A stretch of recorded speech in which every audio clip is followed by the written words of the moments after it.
Hi, everyone. Hey, I'm Soni, Drew, Andrew, Don. and this is Thompson Talk, where we. By police issued lights and sirens and put them on regular vehicles That sounds exciting. and illegal. It is Thompson Tuesday, and today's episode, that's episode 8, in case anyone there is counting, is brought to you by the letter E for. Erectile dysfunction. I don't know anything about that. Me either. So, really, we're going to do the letter E for. Emergency, which Yeah, you might find yourself in if you start to get lucky and have erectile dysfunction. that's true. hmm So, one of the things that when Andrew and I were talking about this topic, it's like Andrew was subjected to a lot of my. I'm going to be really choosy about the word that I use. It's not phobias, it's anxiety, right? Like it's fear. Yeah. And ultimately, it's like fear of death. So, whether it's like natural disasters or flying in an airplane or, driving on a bridge or, you know, The wind blowing driving too between hard. two trucks on the interstate. So yeah, I had a lot of anxiety growing. Andrew, do you suffer from anxiety or just, I do, but not over stuff like that. I am scared of things like I don't know how I would really handle myself if I was to be charged by like an ostrich. I don't know what to do. And that they run like 40 miles an hour. That thing will fuck you up. I don't even know how I'd cope. So I get afraid of stuff like that, or like if I'm. but are you around any? That's the thing. It like you literally never know when a large flightless bird could sideline you. There's scientifically no way to measure the odds. So I think for me, like something like that, where my anxiety lies is if I don't know it, it's all good.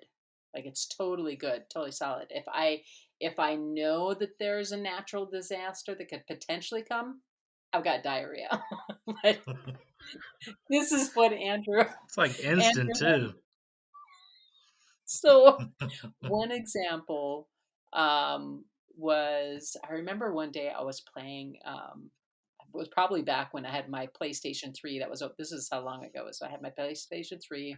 I had my headphones on and I'm, killing zombies or whatever, enjoying myself. Did not know that the siren was whoa, whoa. I had no idea. I was fine. But once I hear that siren, or Dunzo. even if somebody calls me up and they're like, "Hey, did you know that there was a tornado that was sighted?" Instant diarrhea. Like not in my pants, but I am like on the toilet.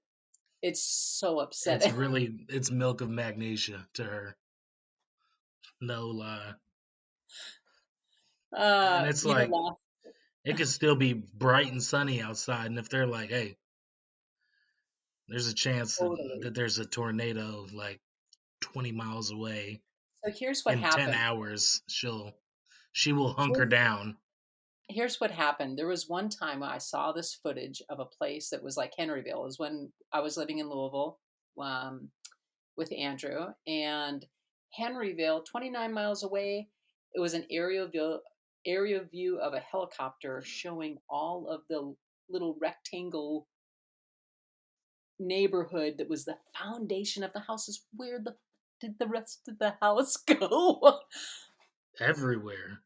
It's like it literally That's went no joke. everywhere. Yes. So can you imagine? I know the odds. You probably will win the lottery before you're like affected by a tornado, but oh my gosh, especially when Andrew and I have lived in places that didn't have a basement. So Oh then man. I'm talking about she when would we did have a find like little basement, closets. when we did little have a basement, it would be like, spaces, let's go in the basement, right? Like, and you or set up like your let's bed. go under the steps. Remember that in Oakshire? Open that thing up. It's like Yeah, a 4x3 box, and she's like, get in let's there squeeze in.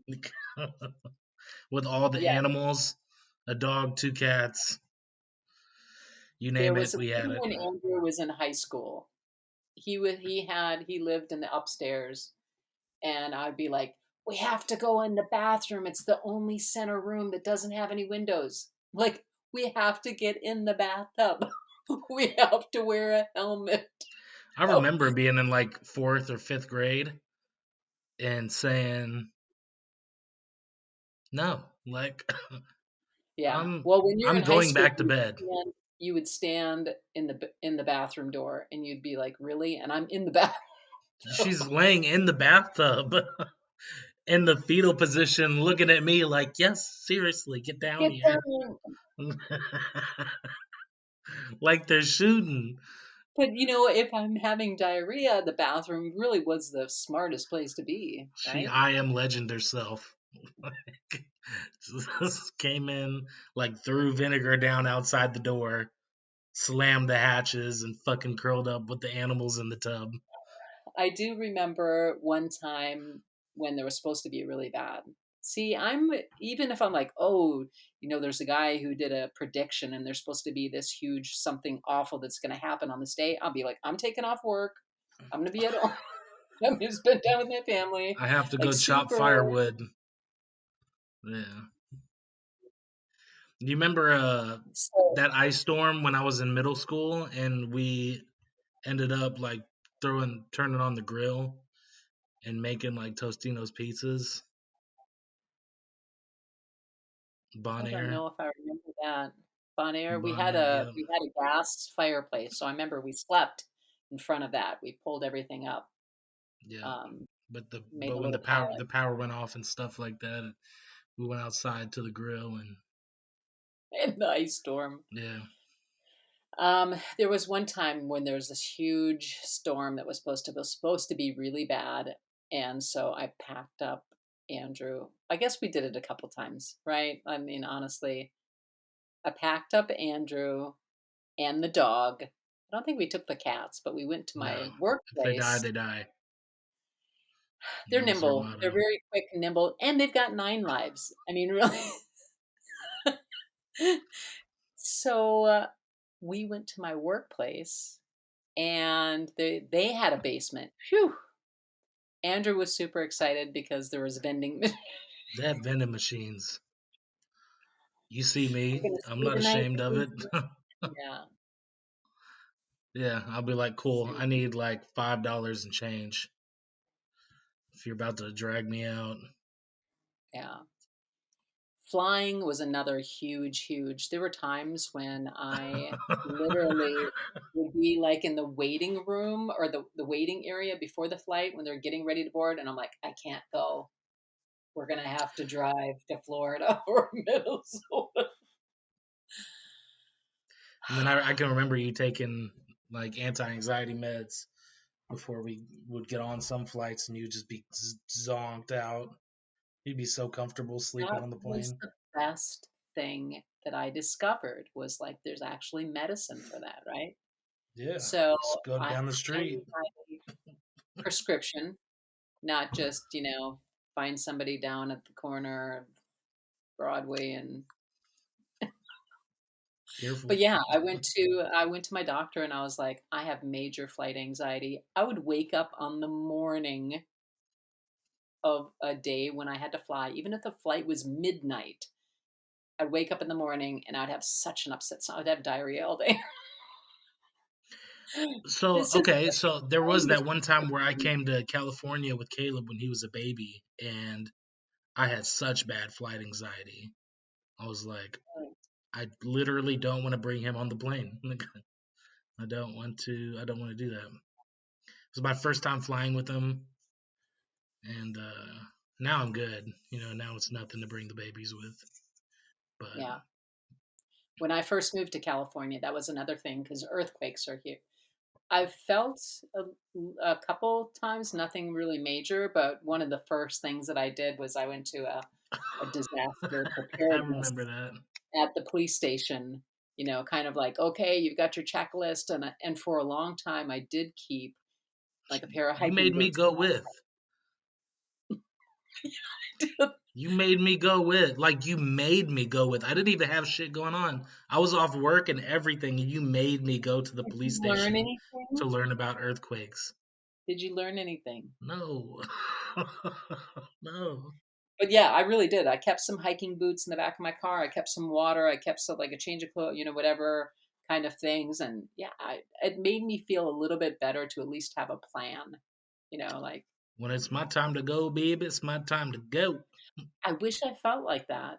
That I hear people say that, like that's just, to be at peace with whatever. No, I don't want to die.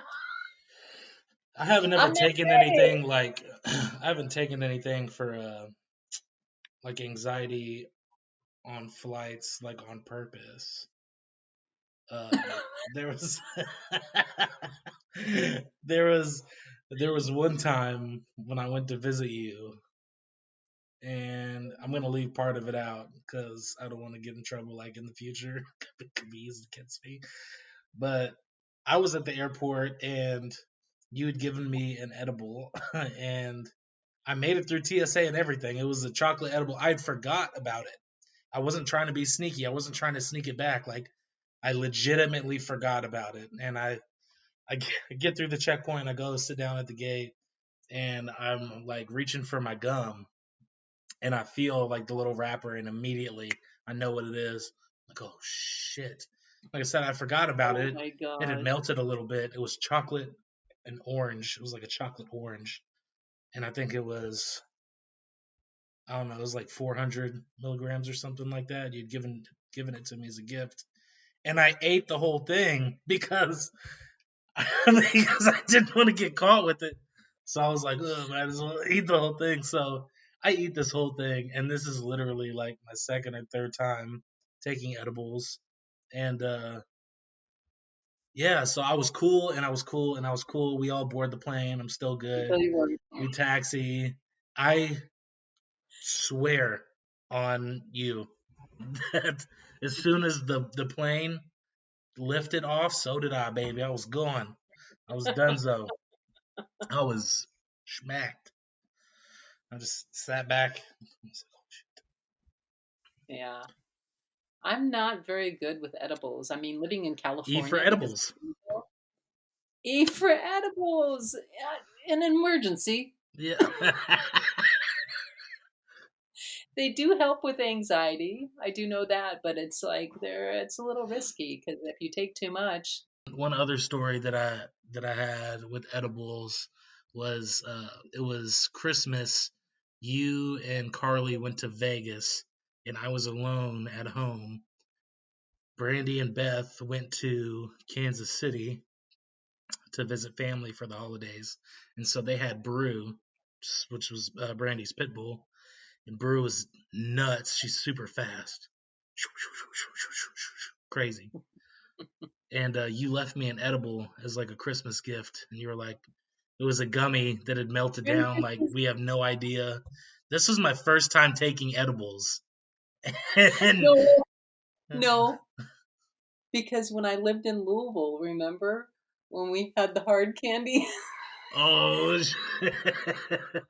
yeah, but that doesn't count. It does count. It was hard candy, THC infused, but it had gotten, it was a big mass. It was supposed to be like little candies, but it all It gotten melted molded all together. together. Yeah, I'm like with a we're chipping screwdriver it and a and weighing it into little bags. weighing it. No, we weren't weighing it into little bags, were I we? was because I sold it. We weren't. I sold it Selling- by weight. No, we weren't selling Oh it. yeah. What we were doing, we were just putting it into little baggies so that we knew how much to dose ourselves. Yeah, that's what we did. And as we were putting it in the baggies, our fingers were sticky, so we were like, "That's good." And then after about half an hour, we're like,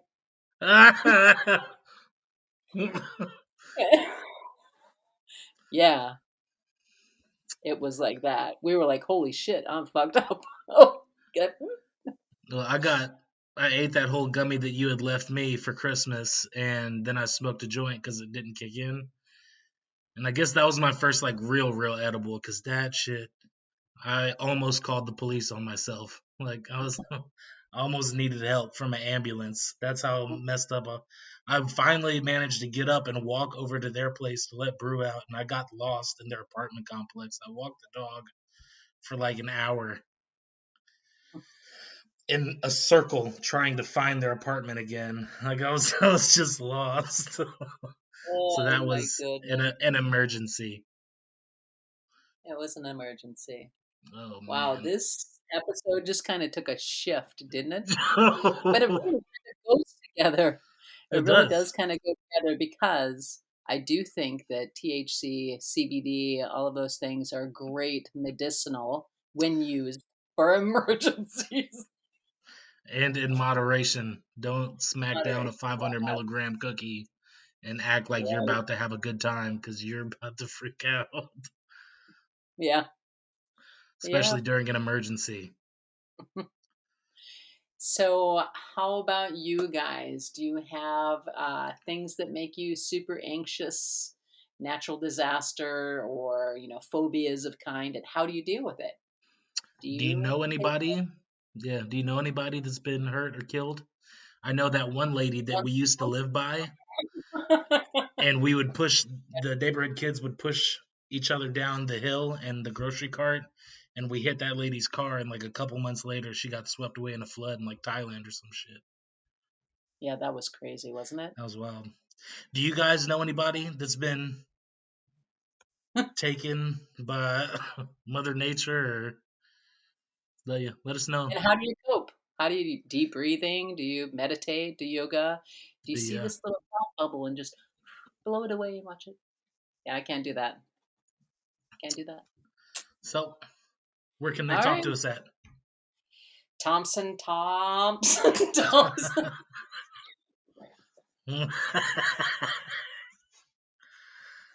Thompson Talk Podcast at gmail.com. Or on YouTube under Thompson Talk Podcast. Go ahead, like, share, subscribe, hit the post notification bell. You can comment down below and let us know. Do you have any fears? What's your experience with emergencies? Do you enjoy edibles? Do you prefer smoking to edibles? I don't know. Talk to me. 1-800 You like to fly? Ask Don. Yeah. All right, guys. Until next time. Adios.